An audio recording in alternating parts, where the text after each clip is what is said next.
Charlie, why and when did you come up with this slider fishing? Well, Foxy, I'll tell you what. You know, I've been looking for a better way of catching fish all my life.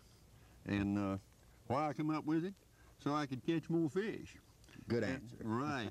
I tell you what, you know, I've spent what seems like as much time on water as I have land and chasing the bass mostly, and always looking for a better way of catching more fish. And so I came up with this slider technique, I guess 25 years ago.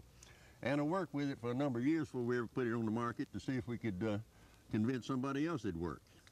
So it was a long time ago that we came up with it.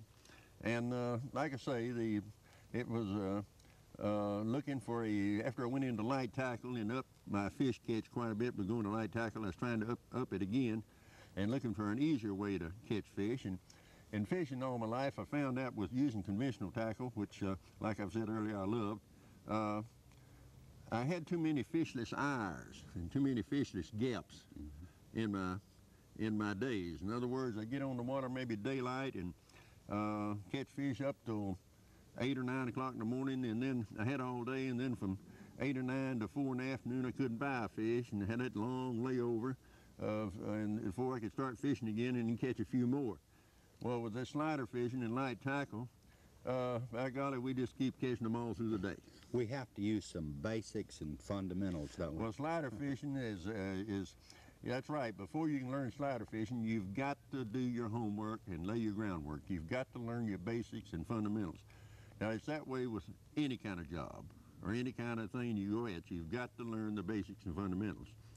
Now, when you say when it was developed, I believe you asked me. And why? Well, I've talked about both of them a little bit, but it all came about a number of years ago when I was observing these small minnows under my boat one day.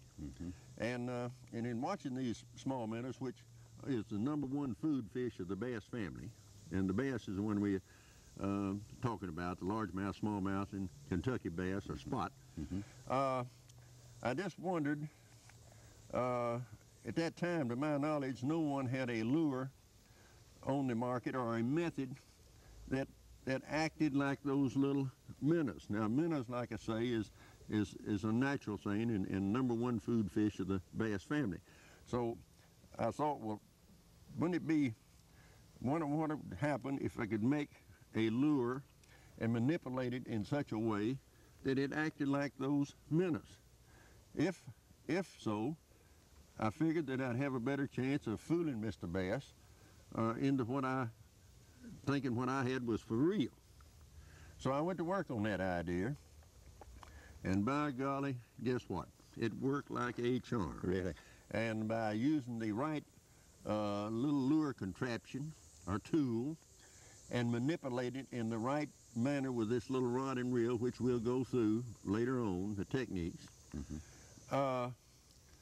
my fish catch immediately went up again. In fact, then I began to catch more fish than I'd ever caught in my life, and this is what I'd really been looking for. And another fringe benefit of this type of thing, it worked year round. It worked spring, summer, fall, and winter.